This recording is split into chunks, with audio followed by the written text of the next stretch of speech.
ناظرین، پروگرام ہے گفتگو اور میں ہوں آپ کا میزبان مصطفیٰ کمال پاشا۔ ناظرین، ہماری سیاست 2013 سے اور اس کے بعد سے تلاطم کا شکار ہے، اور سیاست میں گڑبڑ پیدا کرنے کی جو منصوبہ بندی تھی، جو ابتدا تھی، وہ تو اس سے کئی عرصہ پہلے ہو چکی تھی۔ دو طرح سے گڑبڑ پیدا کرنے کی پلاننگ ہوئی تھی۔ ایک تو 5th جنریشن وار کے بارے میں ہمیں ہمارے 20 سال پہلے کے جو ہمارے آرمی چیف تھے، انہوں نے ہمیں پہلی بار بتایا تھا کہ پاکستان کے خلاف 5th جنریشن وار جو ہے وہ شروع کر دی گئی ہے۔ تو ہم نے پہلی بار نام سنا تھا کہ 5th جنریشن وار بھی کوئی چیز ہوتی ہے۔ پھر اس کے کچھ عرصے کے بعد پاکستانی سیاست میں نواز شریف صاحب کو مائنس کرنے کے لیے جو ہے وہ ہماری اسٹیبلشمنٹ نے پلاننگ کی، اور اس کا جو باقاعدہ آغاز ہے وہ 2011 میں عمران خان صاحب کو لانچ کر کے کیا گیا، جب مینار پاکستان میں عمران خان صاحب کے جلسے کا اہتمام کیا گیا۔ اس کو کامیاب بنانے کے لیے ان کو ایک بہت بڑا لیڈر کے طور پر میدان میں لانے کے لیے یہ جلسہ کیا گیا۔ تو اس وقت سے لے کر آج تک ہماری سیاست جو ہے وہ تکلیف میں ہے، انتشار میں ہے، افتراق میں ہے۔ یعنی عمران فیکٹر جب ایڈ ہوا، ہماری ایڈ کیا گیا، ایڈ تو وہ ویسے 1996 سے تھے، لیکن اس وقت 1996 سے لے کر 2011 تک ان کی کوئی حیثیت نہیں تھی سیاست کے اندر۔ بس وہ گلی گلی، محلہ محلہ، شہر شہر پھر کے تقریریں کرتے تھے، اور لوگ ان کی تقریریں سنتے تھے اور سر دھنتے تھے۔ لیکن جب 2011 میں اسٹیبلشمنٹ نے ان کو گود لیا تو پھر ان کی ڈگڈگی جو ہے وہ بلند سروں کے اندر بجنی شروع ہو گئی۔ پھر عمران خان صاحب کو لیڈر بنانے کے لیے اسٹیبلشمنٹ نے تمام جو حربے تھے وہ آزمائے، استعمال کیے۔ اس میں عدالتیں بھی شامل ہو گئیں، اس میں پرنٹ، الیکٹرانک اور سوشل میڈیا بھی استعمال ہو گیا۔ بلکہ کہا یہ جاتا ہے کہ جو سوشل میڈیا اس وقت عمران خان صاحب کی بہت بڑی طاقت ہے اور جو افتراق اور انتشار پیدا کرنے کا باعث بنا ہوا ہے، اس سوشل میڈیا کو جو بنایا اور ڈالا گیا تھا وہ بھی ہماری اسٹیبلشمنٹ نے ہی وہ ترتیب دیا تھا۔ اور پھر بہت کم لوگوں کو شاید معلوم ہے کہ پی ٹی آئی کے جو پہلے جنرل سیکرٹری تھے وہ بھی ایک ہمارے فوجی بھائی تھے۔ تو نواز شریف صاحب کو سیاسی منظر سے ہٹانے کے لیے جو بیانیہ تشکیل دیا گیا، اس بیانیے میں پیپلز پارٹی کو بھی شامل کر لیا گیا، اور پھر تمام ذرائع ابلاغ کے ذریعے تمام ذرائع سے ان کو ڈسکریڈٹ کرنا شروع کر دیا گیا۔ اور پھر 2018 میں الیکشن کروا کے آر ٹی ایس بٹھا کے اور پھر تمام جماعتوں سے توڑ کے بندے تو عمران خان صاحب کی حکومت قائم کر دی گئی۔ پاکستان کی 7 دہائیوں پر مشتمل سیاسی تاریخ میں اتنی ناکام، نالائق حکومت ہمیں دیکھنے میں نہیں ملی کہ 2018 سے لے کے 22 تک 44 مہینوں کے دوران عمران خان صاحب کی حکومت نے جو گورننس کی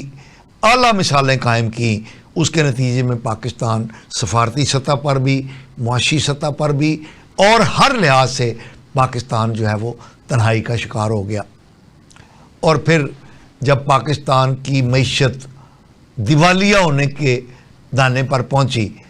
تو پھر ہماری اسٹیبلشمنٹ نے ہی سوچا کہ اس کو کچھ کیا جائے۔ تو پھر 2022 میں جو ایک تحریک عدم اعتماد کے ذریعے عمران خان صاحب کو فارغ کیا گیا، اور یہ پاکستان کی سیاسی تاریخ کا پہلا واقعہ ہے کہ کسی حکومت کو عدم اعتماد کے ذریعے فارغ کیا گیا ہو. اس کے بعد پھر عمران خان صاحب نے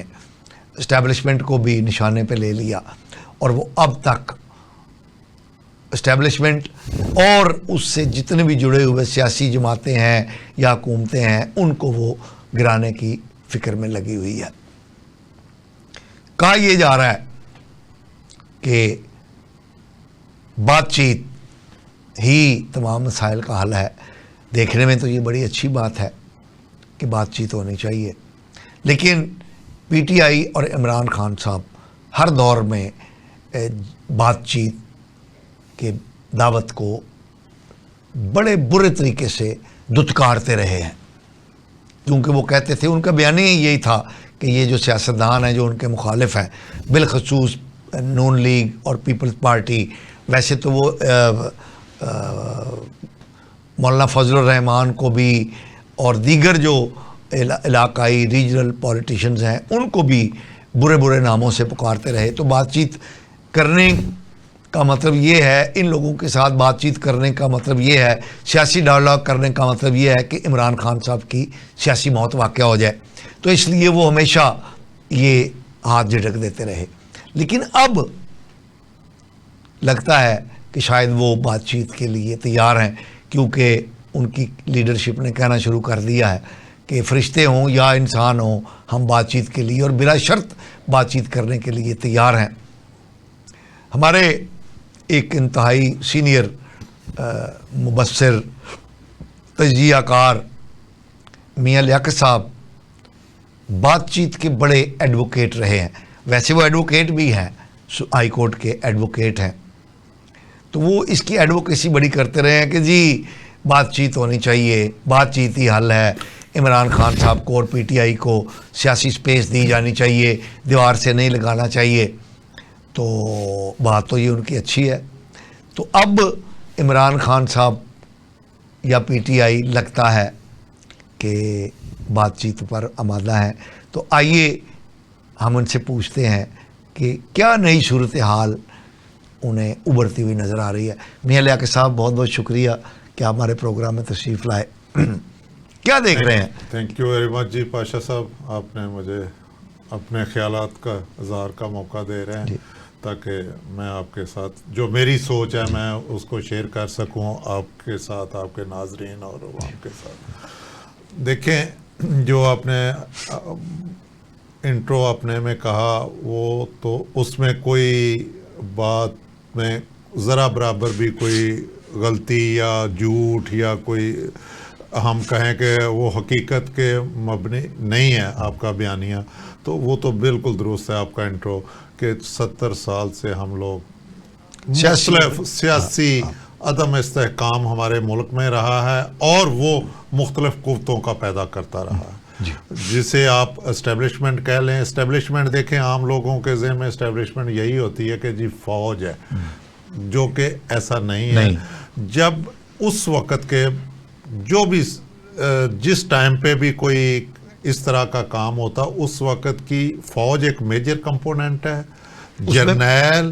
جج اور بیوروکریسی اور میڈیا بھی، جرنلسٹ، جج، جرنیل، جرنلسٹ جب مل جاتے ہیں ایک کاز کے اوپر کہ ہم نے اس کو لانا ہے یا یہ کام کرنا اور یہ نہیں کرنا، کسی کو لانا ہے یا کسی کو گرانا ہے یا کچھ اور کرنا ہے، تو اسے ہم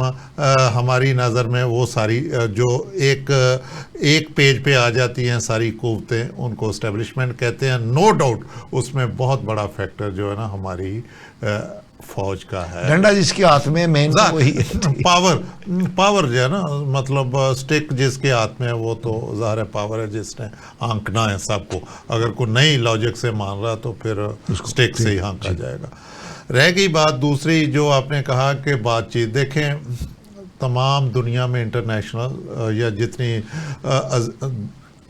جنگیں مطلب ورلڈ وار 1 ہوئی، 2 ہوئی، آخر کا کہیں نہ کہیں کسی نہ کسی کو کسی میز پہ آنا پڑا. اور میز پہ تب آتے ہیں لوگ پاشا صاحب جب ایک فریق جو ہے نا پہلے تو لڑتے ہیں. آپ نے دیکھا ہوگا جنگل کا جو قانون ہے، دونوں شیر آپس میں لڑتے ہیں، لیکن وہاں پہ ایک بھاگ جاتا ہے، ایک جنگل کا راجا کہلاتا ہے۔ یہاں پہ چونکہ انسانوں کی دنیا میں عقل پریویل کرتی ہے، یہاں جب ایک فریق دیکھ لیتا ہے کہ یار میں اپنی ساری طاقت آزما لیتا ہے اور وہ دیکھتا ہے اپنے پس پشت کے اب مجھے کہیں نہ کہیں کوئی راستہ نکالنا چاہیے سیف ایگزٹ کا، تو وہ ایک طاقتور ہو جاتا ہے اور ایک بات چیت کا دروازہ کھول دیتا ہے۔ دیکھیں یہی کام ہوا، پہلے ایک ٹائم تھا کہ شہباز شریف جب پی ٹی آئی کی گورنمنٹ تھی تو شہباز شریف مساق معیشت اور مساق جمہوریت اوپنلی انہوں نے تعارف کا مطلب وہ کہہ رہے تھے، لیکن اس طرف سے نہ تھی کیونکہ یہ طاقت میں تھا۔ اب چونکہ انہوں نے سارے اپنے کارڈ کھیل لیے ہیں تو وہ کارڈ کہیں کامیاب ہوتے ہوئے نظر نہیں آ رہا ہے، تو اب انہوں نے وہی دروازہ جو بات چیت کا انہوں نے کھولا ہے۔ اب گورنمنٹ میرا خیال ہے کہ ابھی تک اس دروازے کو انہوں نے کھولا نہیں، ویسے انہوں نے نہ بھی نہیں کیا، لیکن میاں صاحب اس میں ایک بہت بڑی پوائنٹ ہے کہ گورنمنٹ دروازہ کیوں نہیں کھول رہی، کیونکہ بیانات آنے شروع ہوئے ہیں کہ ایک طرف عمران خان صاحب نے سول نافرمانی کی کال کی دھمکی دی ہوئی ہے اور وہ ڈیٹ بھی دی ہوئی ہے 14 بالکل 14 شاید ایک دن بڑھا دی ہے 15 ٹھیک ہے۔ تو اس دھمکی کے ساتھ بات چیت ظاہر یہ اچھا مجھے یہ لگتا ہے میاں صاحب، آپ زیادہ چیزوں پر آپ کی نظر ہے، مجھے یہ لگتا ہے کہ حکومت چاہ رہی ہے کہ عمران خان صاحب یہ بھی کارڈ کھیل کے دیکھ لیں، کیونکہ اس کی کامیابی کے امکانات نہیں ہیں سول نافرمانی کے، کیونکہ پی ٹی آئی کی جو اندرونی قیادت ہے وہ اس بات پہ ایگری نہیں ہے کہ یہ کارڈ کھیلا جائے، کیونکہ یہ ملک دشمنی ہے، اور اگر یہ کارڈ کھیلنے کی کوشش کی P T I Imran Khan صاحب نے تو کامیابی نہیں ہونی، لیکن اس میں مجھے خطرہ یہ ہے کہ اس میں ان کی جو کے پی کے میں گورنمنٹ ہے یہ لگی جائے گی۔ نہیں بالکل درست فرمایا، اس لیے کہ گورنمنٹ بانپ گئی ہے کہ دیکھیں جو ہمارا میجر ریمیٹنس آتی ہے نا وہ آتی ہے آپ کی مڈل ایسٹ سے۔ مڈل ایسٹ میں جو طبقہ رہتا ہے نا وہ دیکھیں کوئی بھی چھوٹی چھوٹی ان کی ریمیٹنسز ہیں، چھوٹی ہیں اور اس کے بغیر گزارا نہیں یعنی ان کے مڈل ایسٹ میں جانے والے چوکے چلتے ہیں لوگ ہیں، ان کے 90% کے بچے یہاں ہیں، 10% ہے جن کی فیملیاں ہوں گی جو دبئی میں یا سعودی عرب میں یا قطر، اور وہ ماہانہ بیسس پر بھیجتے ہیں چونکہ ان کے بچوں کی فیس، بجلی کے بل، چھوٹے چھوٹے گروسری وہ اسی سے خریدتے ہیں، اس سے چلتا ہے، یا جو بھی ان کا جو میجر اماؤنٹ ہے یا بڑی اماؤنٹ بھیجنے والے یا جو روک سکتے ہیں جن کی امیڈیٹ نیڈ نہیں ہے وہاں پہ، اس کی ایک بڑی تعداد جو ہے نا وہ ویسٹ میں، ٹھیک ہے، تو ویسٹ میں بھیجنے والوں کی نسبت مڈل ایسٹ کی ریمیٹنس آپ کو پتہ ہے زیادہ شمار میں زیادہ، تو اس لیے گورنمنٹ کے ذہن میں ہے کہ یہ کہیں بھی اگر چاہیں بھی تو لوگ روک نہیں سکتے اس چیز کو، تو لہٰذا وہ والا کہ ہو سکتا ہے ایسا گورنمنٹ سوچ رہی ہو کہ یار اس کو یہ بھی کھیل لیں تاکہ بالکل گر جائے تو پھر ہماری شرائط پہ صلح ہو۔ دیکھیں یہ بھی ایک صلح کے یا جنگی جو ہتھیار ہیں نا ان کا ایک طریقہ کار ہوتا ہے کہ ایک فریق کو اس حد تک آ جائے کہ یار بس ہونا، ایک ہوتا ہے صلح کرنی تھوڑا سا برابر ہو کے تھوڑا سا جھک کے، ایک ہوتا ہے پاؤں پکڑ کے۔ اچھا ویسے میاں صاحب میرا خیال ہے کہ عمران خان صاحب کا جو سیاسی اور سماجی وتیرہ رہا ہے اس کا تو جواب یہی ہے کہ عمران خان صاحب کو ناک رگڑوا کے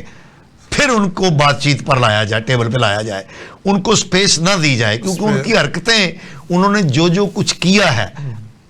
نہیں وہ اس کا تو جواب یہی بنتا ہے۔ وہ پاشا صاحب آپ کی بات درست ہے، لیکن چونکہ یہ ایک سیاسی جماعت ہے اور اس کے پیچھے اس کا ووٹر ہے، بہت بڑا ووٹر ہے، ہمیں اس چیز کو بھی مد نظر رکھنا چاہیے کہ کسی بھی اس کو سپیس دینی چاہیے، میری نظر، آپ کی بات بھی درست ہو سکتی ہے کسی حد تک، لیکن میری نظر میں ان کو سپیس دینی بنتی ہے، اس لیے کہ اس کے پیچھے ایک ووٹ بینک ہے۔ ایسا نہ ہو کئی بار چھوٹی چھوٹی چیزوں سے ریوولٹ ہو جاتے ہیں اور نتائج خطرناک ہو جاتے ہیں۔ میں سمجھتا ہوں اتنا ہی بڑا ہے، وہ خود دیکھیں نا آج تک انہوں نے اسٹیبلشمنٹ سے، پاور سے، طاقتور سے بات کی ہے، اب وہ آ گئے ہیں کہ ہم بغیر وہ کہہ رہے ہیں ہمارا کوئی پری ریکوزٹ نہیں، گو ہم نے کچھ مطالبے لے کے جا رہے ہیں لیکن ہماری کوئی پری ریگوزیٹ نہیں. جب کوئی بندہ اتنا کہہ دیتا ہے کہ نا انکنڈیشنل میں جا رہا ہوں. اچھا میاں صاحب ایک اور نقطہ نظر ہے آپ کی بات کو میں کنٹینیو کرتے ہوئے کہہ رہا ہوں کہ اطلاعات یہ ہیں کہ فیض حمید صاحب کا تو مکو ٹھپنے کا پورا تیاری ہو چکی ہے, ثبوت کٹھے ہو گئے ہیں, اور ان کے بیانات کی روشنی میں جو کیس تیار کیا گیا ہے اس کی لپیٹ میں بھی عمران خان صاحب آنے والے ہیں. تو عمران خان صاحب کو پتہ چل گیا ہے کہ یار اب اگلا لپیٹا جو ہے اس میں کہیں میں اصلی طور پر کچلا نہ جاؤں. تو شاید یہ اس لیے یہ بھی ہو سکتی وجہ. لیکن دیکھیں جو فیض حمید اور عمران خان کا مطلب نیکسس تھا یا گٹھ جوڑ تھا وہ تو کسی سے ڈھکا چھپا نہیں ہے, کیونکہ لیکن دیکھیں بڑی ایک تعداد جو ہے نا عمران خان کو اس میں کلپریٹ سمجھتی ہے, گلٹی سمجھتی ہے. میری نظر میں چونکہ جس کے ہاتھ میں پاور ہوتی ہے نا اس وقت رسپانسیبل وہ ہوتا ہے, اور میری نظر میں یہ چونکہ سب کچھ یہ اطلاعات فیض حمید ہی دیتے تھے. لوگ کہتے ہیں کہ فیض حمید کھیلا ہے عمران کے ہاتھوں میں. میں سمجھتا ہوں میری بینگ عمران کے ہاتھوں میں کھیلا ہے, عمران کے ہاتھوں میں مطلب جیسے عمران نے ان کو کہا تو اس نے ویسے کیا, ٹھیک ہے. لیکن میری نظر میں عمران کھیلا ہے فیض حمید کے ہاتھوں میں, چونکہ اس کے بھی تو پیچھے مقاصد تھے نا. اس کے مقاصد تھے کہ ان کو میں کچھ بناؤں گا, اگلی ٹرم لے کے جاؤں گا تو میں آرمی چیف بن جاؤں گا, چونکہ اس کا موٹو غلط تھا. لہٰذا میں جو موسٹ آف ہمارے تجزیہ کار یا انالیسس کرنے والے کہتے ہیں کہ جی نہیں وہ اعلیٰ کار بنا, میں سمجھتا ہوں عمران اعلیٰ کار بنا. کیونکہ ان میں عمران میں سیاسی طور پہ ناپختگی کا ایلیمنٹ تو بہت واضح ہے. ویسے آپ نے بڑی پیاری بات کہی, عمران خان صاحب میں سیاسی پختگی نہیں ہے. ویسے کوئی کسی قسم کی پختگی میرا خیال ہے نہیں ہے ادروائز بھی, یعنی وہ جس طرح سیاستدانوں کے نام لے لے کے اور وہ اداکاریاں کر کے مطلب وہ دیکھیں نا اس کے نہیں وہ اس کے یہ چیز ناشائستہ ہے جی, مطلب اچھی نہیں لگتی نا. برون ملک جائیں آپ, نواز شریف کے اے سی اتروانے کی بات کریں, یہ چیزیں اب انسان کو حد میں رہنا چاہیے نا. دیکھیں آج وہ کس سٹیج پہ جا رہے ہیں, ان کو مطلب ان کی پارٹی کو جو ان کے گرد و نواح سوچنا چاہیے. حالانکہ اس بندے نے اپنے لیول پہ بڑی فیم کمائی, عمران خان نے جن اچھی چیزوں میں اس نے فیم کمائی ہے وہاں محنت کی. اس کے وہ ماسٹر تھے, بینگ اے پلیئر وہ ماسٹر تھے, ایک مشقت کرتے تھے, محنت کرتے تھے, پریکٹس کرتے تھے اس لیول کی, اس درجے تک. یا وہ ان کی جو سوچ تھی, ان کی مطلب ناکامی کو نہ دیکھنے کی, وہی جو پلیئر یا جو ان کا کھلاڑی کا سٹائل ہے وہ آج تک ان کے اندر وہی سرایت کیا. لیکن وہ 11 کھلاڑیوں تک اپلیکیبل تھا,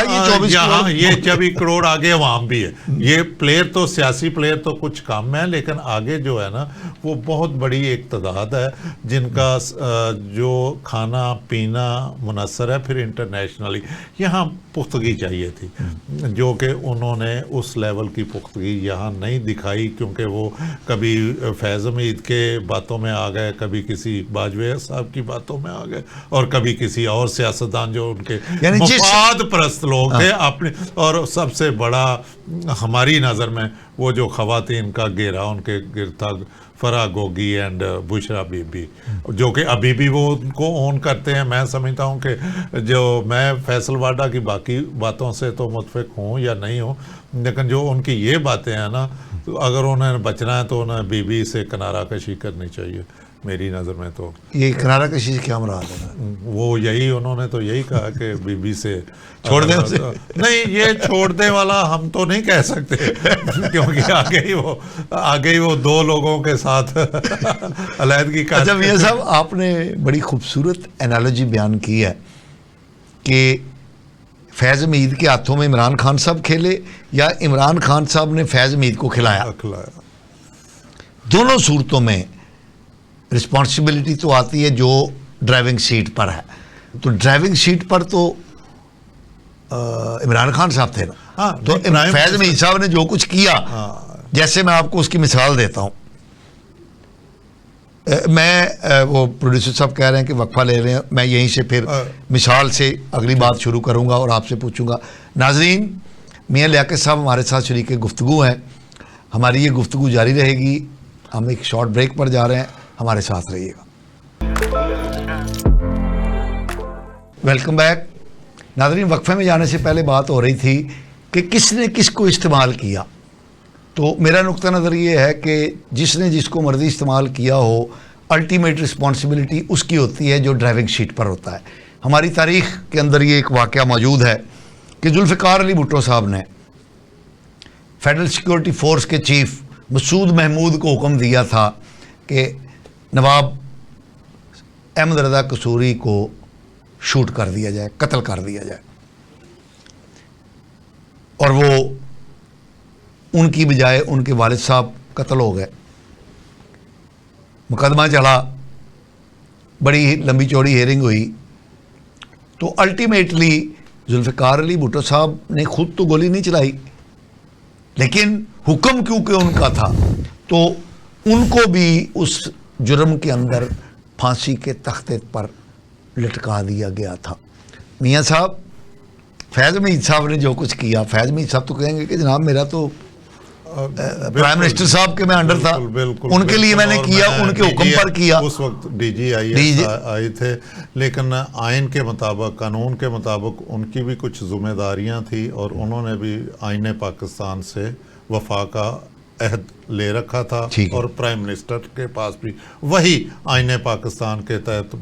پاکستان کی وفاداری کا عہد ہوتا ہے. نو ڈاؤٹ اگر کوئی پرائم منسٹر کر رہا ہے تو اگر کوئی غیر آئینی کام, تو یہاں تک بھی ہے کہ آئی جی ایک پولیس والے سپاہی کو بھی کہہ دینا کہ تم اس کو پکڑ کے لے آؤ, جب تک کہ اس کے پاس کوئی کاز نہ ہو, اس کے سامنے کوئی وارنٹ نہ ہو, کوئی جرم نہ ہو, تو وہ اس کو نہیں پکڑ سکتا, جو کہ یہاں نہیں دیکھا جاتا ایسا. وہ تو ماشاءاللہ دونوں بندے, وہ ایک پرائم منسٹر تھا اس وقت کا اور دوسرا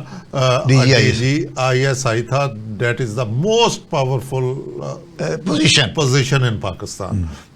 تو وہ بھی پوزیشن بھی ایسے ایک ایسے ادارے کے پاس ہے کہ جس کے پاس گن بھی ہے. ایک تو ہوتی ہے صرف پرائم منسٹر ہوتا ہے, اس کے پاس پاوریں تو ساری ہوتی ہیں, لیکن اس کے پاس ایگزیکیوٹ کرنے کی, ہاں جی, وہ مطلب ایگزیکیوشن اس کے ہاتھ میں نہیں ہوتی, گن اس کے ہاتھ میں نہیں, تو ان کے پاس, تو لہٰذا ان کی بھی کچھ ذمہ داریاں تھیں. لیکن اگر میں اس سے, میرا کوئی اختلاف نہیں ہے آپ کی اس بات سے, جو بندہ ہے آپ ہیں, مالک آپ ہیں, آپ نے مجھے کہنا ہے کہ میں نے کیا کرنا ہے. اگر میں اس کو مطلب اچھا کرتا ہوں یا برا کرتا ہوں, وہ میری اکاؤنٹیبلٹی میری پرفارمنس پہ ہونی ہے. آپ نے مجھے کہا تھا یہ کرو, تو اسی طرح عمران خان کی جو رسپانسبلٹی ہے وہ میجر ہے. تو میں سمجھتا ہوں کہ اسی بنا پہ آج وہ اندر بھی ہیں. تو کل کو کس طرح کا بیان وہ دیتے ہیں, کس طرح کے نوعیت کی لسٹ آتی ہے, جیسے 9 مئی اس میں سب سے زیادہ, ایک تو سیکرٹ ایکٹ میں ہے, دوسرا 9 مئی کے ملوث ہونے میں. یہاں تک بھی انالیسز یا مختلف سورسز بتا رہے ہیں کہ 9 مئی میں زیادہ تر, چونکہ یہ بھی نہیں چاہتے تھے کہ ایسا ہو, D G I S I اس وقت کے فیض حمید صاحب جب تھے اور یہ آرمی چیف بننا چاہتے تھے, پھر کور کمانڈر پشاور ہو گئے, تو ان کی بھی کئی حوالوں سے باتیں جو سامنے آ رہی ہیں کہ ان کا بھی دل تھا کہ موجودہ سٹنگ آرمی چیف نہ بنے, کوئی اور سلسلہ چل پڑے. تو ان کی بھی یہی منشا تھی, جو کہ بالکل غلط تھی. دیکھیں, ایک پرائم منسٹر کو دیکھیں, ایک آرمی کا ایک نظام ہے, اس کے تحت ایک بندہ چاہے کوئی بھی ہے, اے بی سی ڈی آ رہا ہے, پروسیس کے ذریعے آ رہا ہے نا, تو سارے مطلب 19-21 کا فرق ہوتا ہے جرنیلوں میں. مطلب یہ نہیں ہو سکتا کہ آپ بڑے A+ ہیں اور میں D- ہوں, ایسا نہیں ہوتا, تھوڑا بہت ہی فرق ہوتا ہے, 19-21 کا فرق ہے. لہٰذا جو بھی سسٹم اس کو لا رہا ہمیں اس کو قبول کرنا چاہیے. جیسے ہم نے ایک مطلب بنا لیا تھا یہ اپنا چیف جسٹس کے معاملے میں کہ جی فلاں کو آنا چاہیے, فلاں کو نہیں. یا افریدی بھی اتنے ہی گڈ ہیں جتنے کہ اپنا جسٹس منصور علی شاہ نے کام کرنا تھا. یا ٹھیک ہے, اگر کوئی بالکل, ہاں یہ ہے کہ پولیٹیسائز نہیں ہونا چاہیے کسی کو بھی, کسی بھی اس پوزیشن کے لیے. تو میری نظر میں یہ اب کیونکہ ایک انکوائری ہو رہی ہے، میٹر ایک ایسا ہے جو کہ جس کو فوج بھی دیکھ رہی ہے اپنے لیول پہ، چونکہ وہ ان کا ایکس مین تھے، وہ سروس مین تھے، تو وہ بھی دیکھ رہے ہیں، اور طریقوں سے بھی ایف آئی اے بھی آپ کی لگی ہوئی ہے مختلف سورسز سے. اچھا، تو یہ ساری جو بات چیت ہے نا، آپ کی بات درست ہے، لیکن ایک بات اور بھی ہے میں آپ کو بتاؤں، جو ہر طرح سے اسٹیبلشمنٹ اپنی گیم کھیل رہی ہے اور یہ پی ٹی آئی بھی اپنی گیم کھیل رہی ہے. جو ان کے بھی مائنڈ تو ہے نا ان کے اندر بھی، چاہے ہم کسی کو جتنا مرضی کند سمجھیں، اس کے اندر بھی ایک کچھ نہ کچھ. تو یہ بھی اس چکر میں ہے کہ 20 جنوری آنی چاہیے، وہ جو ٹرمپ کارڈ ہے، تاکہ وہ ہمیں کو فائدہ دیتا ہے کہ نہیں، تاکہ بات کو ہم اتنا کھینچ کے لے جائیں تاکہ ادھر تک 20 جنوری تک پہنچ جائیں. اور جبکہ مجھے لگ رہا ہے کہ گورنمنٹ بھی اس جلدی میں ہے کہ 20 جنوری سے ایسا حکم نامہ آنے سے پہلے معاملات ہے نا، کنوکٹ کر دیں، تاکہ پھر جو اگر کوئی بات کسی کی ماننی بھی پڑتی، چونکہ دیکھیں جو بندہ قرض دار ہوتا ہے نا، اس کو ماننی پڑتی ہے جو قرض دینے والے ہوتے ہیں. کہیں نہ کہیں کوئی ایسی چیزیں پھر بندہ کچھ اپنی بات پہ، اپنی کچھ شرائط پہ کسی کی بات کو مانتا ہے. جب آپ کے ہاتھ میں کنوکشن ہی نہیں ہے تو پھر اچھا میاں صاحب ایک بات بتائیں، یہ پرسوں 2-3 دن پہلے وہ جو رینجرز کے اہلکار شہید ہوا ہے، ان کے حوالے سے بھی وہ جو 26 26 اس میں بھی قتل کا مقدمہ عمران خان صاحب کو ملوث کر دیا گیا، 302 لگا دی گئی ہے. اور 302 کے بارے میں تو آپ مجھ سے زیادہ بہتر جانتے ہیں کہ اگر وہ ہرے بھرے درخت پر لگا دی جائے تو کہتے ہیں وہ بھی خشک ہو جاتا ہے، سوکھ جاتا. تو مجھے لگتا ہے کہ عمران خان صاحب کا باہر آنا بظاہر جو موجودہ حالات ہیں نا، ان میں تو دیکھیں اتنے کیسز، اسپیشلی یہ جو ہیں، دیکھیں پاشا صاحب اس ملک میں آپ دیکھا ہوگا کہ کبھی مشاہد حسین سید کو آپ سنتے ہیں نا، تو اچھے، میں سمجھتا ہوں کہ اچھے پڑھے لکھے آدمی ہیں، وہ کہتے ہیں اس ملک میں کچھ بھی ممکن ہے اور کچھ بھی ناممکن نہیں ہے. تو یہ بھی درست ہے. تو بظاہر اس وقت جو حالات پیدا کر دیے گئے ہیں وہاں پہ تو آپ دیکھیں جو اتنے مقدمات، بندہ کہتا ہے کہ میں اس عدالت سے نکلوں، اس سے جاؤں، اس سے نکلوں، تو اب کوئی صورت نظر نہیں آ رہی بچت کی. تو وہی ایک صورت نظر آ رہی ہے، کوئی ایسا معاہدہ، ایسا کوئی ہماری سیاسی جماعتوں کی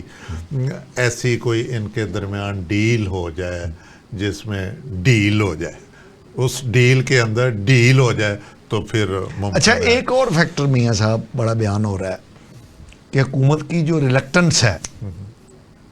آپ نے جیسے کہا کہ حکومت شاید مادہ نہیں ہے بات چیت، ابھی تک وہ اپنے کارڈ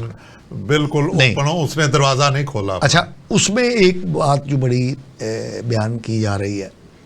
کہ عمران خان صاحب کی گارنٹی کون دے گا، کیونکہ عمران خان صاحب کی جو شہرت ہے وہ تو کیا مقرریوں کی ہے، وہ یعنی کسی چیز کے بارے میں وہ ان کی سوچ میں، ان کی کمٹمنٹ میں ٹھہراؤ نہیں ہے. تو بات چیت ہوتی ہے، کوئی آگے بڑھتی ہے، کوئی معاہدہ ہوتا ہے، کوئی کمٹمنٹ ہوتی ہے، تو ہو ول گارنٹی، کیونکہ عمران خان صاحب نے تو ایک یہ بھی بیانیہ انٹروڈیوس کرایا ہوا ہے نا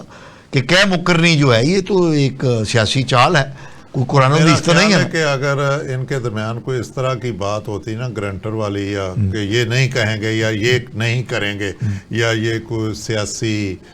عدم استحکام پیدا نہیں کریں گے، اگر ان کو ہم کسی ڈیل کے سلسلے میں ڈیل دے دی جاتی ہے، تو میرا خیال ہے کہ ان کی ملک بدری ہوگی. پھر یہ گارنٹی ہو سکتی ہے کہ یہ نکل جائیں اور پھر یہ گارنٹی یہ مطلب اس طرح کی ہو سکتی ہے. تو یا کوئی ایسی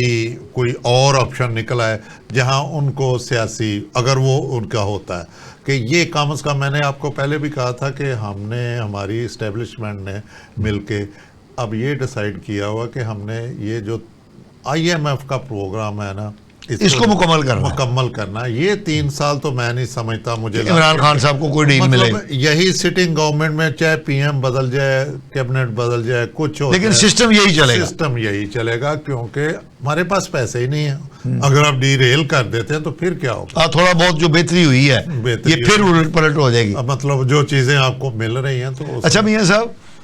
آپ نے ملک بدری کا ذکر کیا. اس کی مثال ہمارے پاس موجود ہے کہ نواز شریف صاحب کو ملک بدر کر دیا گیا تھا مشرف کے دور میں, لیکن اس میں ان کی زبان بندی کی شرط بھی شامل تھی اور اس کی گارنٹی دی تھی سعودی عرب نے اور حریری صاحب نے, اور سعودی عرب نے اس شرط کو امپلیمنٹ کروایا. نواز شریف صاحب کو ہر طرح کی آزادی تھی, کھانے کی, پینے کی, کاروبار کرنے کی, دوست احباب سے ملنے کی, لیکن سیاست کرنے کی اجازت نہیں تھی. تو عمران خان صاحب کی ملک بدری چلو ہو گئی, تو باہر جا کے یہ جو 2 تولے کی زبان لاتے ہیں اس کو کون روکے گا؟ یہ تو وہی ہے نا کہ کون گارنٹی دے گا کہ یہ اگر تو جائیں گے سعودی عرب, وہاں تو بڑا اسٹرکٹ کنٹرول ہوتا ہے. سے میں کہتا ہوں یہ تو ہم, لیکن سعودی عرب کے بارے میں جو ان کی زوجہ محترمہ نے جو وہ کہتے ہیں یہ وہ بقول نجم سے, ٹھیک ہے, وہ کہتے ہیں میری چڑیا یہی کہتی ہے کہ یہ کہا ہی اس لیے گئے تاکہ سعودی عرب پہلے ہی انکار کر دے, ہم نے نہیں لینا. مطلب ان کی اگر ان سے پوچھا جائے, وہ ابھی تک تو ان کا جو موقف ہے یا جو ان کی پارٹی کا موقف ہے, وہ کہتے ہیں میں تو کہیں بھی نہیں جانا, میں نے اس ملک میں ہی رہنا, چاہے آپ مجھے سزا دے دیں یا کنوکشن ہو جائے یا کچھ بھی ہو جائے تو میں یہیں رہنا. لیکن اس وقت میں سمجھتا ہوں کہ ان کی جو پارٹی کے کچھ ذہن ہیں, ان کی ذہن سازی برین جو ہے نا, وہ یہ سوچ رہے ہیں کہ ان کی ذہن سازی کی جائے, لیکن وہ ذہن سازی آپ کو پتہ ہے عمران خان کسی کی بات ماننے والے نہیں ہیں کہ وہ کسی کی بات مان جائیں. تو اس صورتحال میں بڑی گمگیر صورتحال ہے, لیکن اس ساری صورتحال سے نکلنے کے لیے انہیں ٹیبل پہ جانا پڑے گا, باتیں ماننی پڑے گی اور اس کا کوئی نہ کوئی راستہ نکلنا پڑے گا. ورنہ تو پھر یہاں رہ کے اگر زبان کھولیں گے تو یہاں کی تو گورنمنٹ ہے نا, موجود ہے, جیل موجود ہے, فورسز طریقے موجود ہیں, آپ کو پتہ ہی ہے پاکستان میں رہتے ہوئے. تو یہ صورتحال ہے کہ ہاؤ ٹو ٹیکل دا.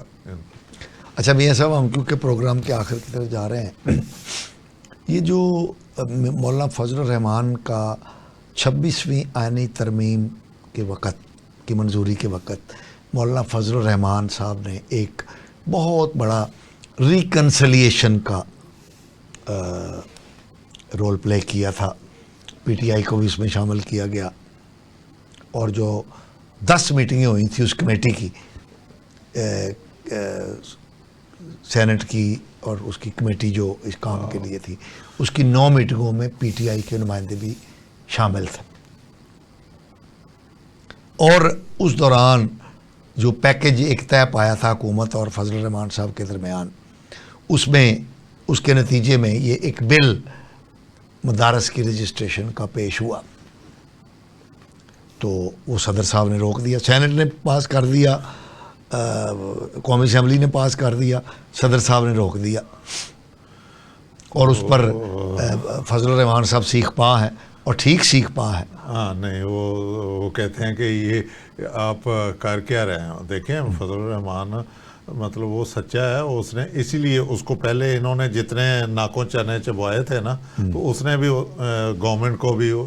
آئینی ترمیم کے اوپر اتنے ہی چنے چبوائے, بلکہ زیادہ چبوائے, بلکہ یوں لگ رہا تھا کہ اس ملک کا پی ایم یا پریزیڈنٹ یا پاور کا منبع کوئی اور ہے, فضل الرحمان صاحب ہیں. کیونکہ کوئی جس طرح یہ سارے لوگ جا رہے تھے بار بار, کوئی کھا رہا, کوئی نماز پڑھ رہا انہوں دے پیچھے,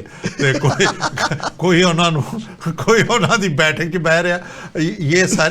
ساری چیزیں جو ہے نا مطلب انہوں نے. لیکن اب چونکہ ان کا وقت نکل گیا ہے, تو وہ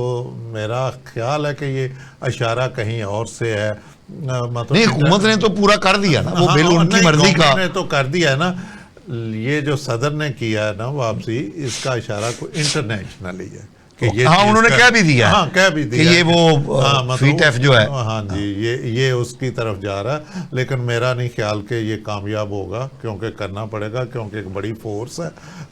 اس میں. یہ کر سکتے ہیں یہ جو رجسٹریشن والا معاملہ ہے نا، اس میں کو تھوڑا سا اس کو گھما پھرا دیں گے. آپ کو پتہ ہم لوگ بجلی کے بلوں کو بھی ہم نے لے لیے لوگوں سے، کبھی یہ کہہ کے کہ ڈیفر کر رہے ہیں، اگلے مہینے آئیں گے، مطلب آپ کو کچھ کبھی 500 والا پیکج ڈال دیا، کبھی ہیرا پھیری کر کے ہم نے مطلب اس میں بھی کوئی نہ کوئی راہ نکل آئے گی، چونکہ مولانا صاحب بھی پیچھے ہٹنے والے نہیں اور ان کے مفادات ہیں. اچھا ویسے میاں صاحب بل گورنمنٹ نے اپروو کر کے بھیج دیا، صدر صاحب کے پاس ایک دفعہ اس کو ڈیفر کرنے کا آپشن تھا، وہ انہوں نے یوز کر لیا، وہ بل واپس چلا گیا اعتراض لگ کے. تو اب پھر بال گورنمنٹ کے کورٹ میں ہے، تو گورنمنٹ نے تو بل بھیجا تھا، اب گورنمنٹ اگر دوبارہ ایز اٹ از بل بھیج دیتی ہے تو پھر تو وہ تو ہو جائے گا، پھر تو ہو جائے گا. لیکن میرا خیال ہے کہ اسی اسنا میں نے جو کہا نا، اس کو درمیانی راہ نکالی جائے گی، کیونکہ مولانا صاحب کو بھی ناراض نہیں کریں گے، چونکہ ان کا ایک معاہدہ تھا 26ویں آئینی ترمیم میں، اور روکیں گے بھی نہیں. لیکن جو اس سے بھی بڑی بات ہے کہ انٹرنیشنلی جو کہا گیا یا جن سے ہم نے اپنی شرائط جن کی مانی ہوئی ہیں یا جن کی باتیں مانی ہوئی، جو کچھ ہم نے لکھ کے دیا ہوا، تو سارا تو آپ کو پتہ ہے سارا پیسے کا کھیل ہے. جی بالکل پیسے کا کھیل ہے، اس کی ہمیں ضرورت ہے، کیش لیکوڈ منی، یہ کریں گے تو اس کے بغیر ہمارا کام نہیں چلنا. ہم وہاں پہ پھنسے ہوئے ہیں کہ آپ نہ ادھر ناراض کر سکتے ہیں، نہ ادھر ناراض کر سکتے ہیں، اور نہ ادھر بھاگ سکتے ہیں مکمل، نہ ادھر بھاگ سکتے ہیں کہ ایک کی جائے پناہ میں چلے جائیں، ایسا نہیں. تو لہٰذا میں سمجھتا ہوں اس کا دیکھ لینا آپ، بین کوئی کام ہو جائے گا. اچھا میاں صاحب آخری سوال، عمران خان صاحب کی کال کی ڈیٹ اور حکومت کا دروازہ نہ کھولنا مذاکرات کا، کیا نتیجہ نکل سکتا؟ مجھے تو لگتا ہے کہ پی ٹی آئی کو ایک بار پھر شرمندگی اور ہزیمت کا سامنا کرنا پڑے گا. دیکھیں جو میں نے آپ کو کہا نا کہ یہ ان کو بھی گورنمنٹ کو پتہ ہے، یہ بھی جب اگر کوئی بات چیت پہ بیٹھ جائیں گے نا تو ایک دوسرے کو یہ شرائط دیں گے، ہم ان شرائط آپ سے صلح کرتے ہیں، یا ہمارا مصالحت اس بات پہ ہوتی ہے، تو دونوں پارٹیاں واپس چلی جائیں گی اپنی لیڈرشپ کی طرف. وہ بھی گورنمنٹ بھی اور ادھر بھی اپوزیشن بھی. تو اس میں ٹائم ٹیکنگ پروسیس ہوگا، اور گورنمنٹ نہیں چاہ رہی کہ ٹائم ٹیکنگ اتنی دی جائے، یا کوئی اور طاقتور حلقے بھی نہیں چاہیں گے. اگر ان کی کیا مائنڈ سیٹ ہے، کیونکہ یہ ٹرمپ کارڈ دیکھنا چاہتے ہیں کہ کیا اس میں ملتا ہے ہمیں، اس میں کیا نکلتا ہے، اور وہ اس کارڈ کو کھیلنے نہیں دینا چاہتی گورنمنٹ. تو لیکن میں سمجھتا ہوں کہ بینگ جیسے آپ نے کہا کہ میڈیا کا رول ایک ذہن سازی کا، ہمیں ایک دوسرے کو دیکھنا نیچا دکھانے کی طرف نہیں لے جانا چاہیے کہ ہم دیکھیں وہ طاقتور ہے یا میں طاقتور ہوں. عمران یا پی ٹی آئی بھی اس ملک کی جماعت ہے، اور فوج بھی اس ملک کی ہے، اور گورنمنٹ بھی اس ملک کی ہے. لہٰذا ان کو میز پہ اگر کوئی اچھا حل نکلتا ہے جس میں پی ٹی آئی کو بھی فیس سیونگ ملے اور گورنمنٹ بھی آئینوں قانون کی حدود میں رہتے ہوئے کوئی کام کر جائے جس سے اسٹیبلشمنٹ بھی ناراض نہ ہو، تو ایک کوئی ایسا لایا عمل طے کر لینا چاہیے مصالحت کا. یہ روز کی جو ہے نا عدم استحکام پولیٹیکلی، اس کو ختم کرنے میں، تاکہ ہماری گورنمنٹ کامیاب ہو سکے، کیونکہ عدم استحکام ہمارے معاشی استحکام کو جنم نہیں دینے دے رہا، اور اس کی وجہ سے ہمارے ملک میں بڑی لاسنس جو ہمارے، تاکہ توجہ ہماری اسٹیبلشمنٹ کی، فوج کی ایک طرف ہو جائے، جو ہمارے کے پی کے اور بلوچستان میں انسرجنسی وغیرہ شروع ہوئی، اس پہ قابو پا سکیں، اور معاشی طور پہ. ادروائز یہ دیکھیں نا روز کی کالیں، یا کوئی نیا کھیل دیں گے. دیکھیں ایک نیا شوشہ مطلب آج کل سوشل میڈیا پہ چل رہا، بائیکاٹ آف جو ملٹری پروڈکٹس جتنے بھی. ویسے دیکھیں نا یہ مطلب پی ٹی آئی گھٹیا قسم کی چیزیں کر رہی ہے. مطلب یہ دیکھیں ملک کے ادارے ہیں نا، ملک کے اداروں کو چلنے دینا چاہیے. میں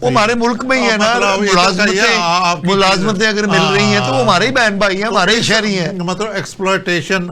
یہ بھی چیزیں نا, یہ بھی دیکھنا چاہیے ہماری سٹنگ گورنمنٹ کو یا اسٹیبلشمنٹ کو بھی دیکھنا چاہیے. ایک بندہ اس حد تک مجبور ہو گیا کہ اس کو دیں, بونگیاں مار رہا ہے, مطلب تو اس کو دیں, نکالیں, بس کافی ہے. دیکھ لیا آپ نے جتنا اس کو نیچے گرانا تھا گرا لیا. اب دیکھیں نا, اب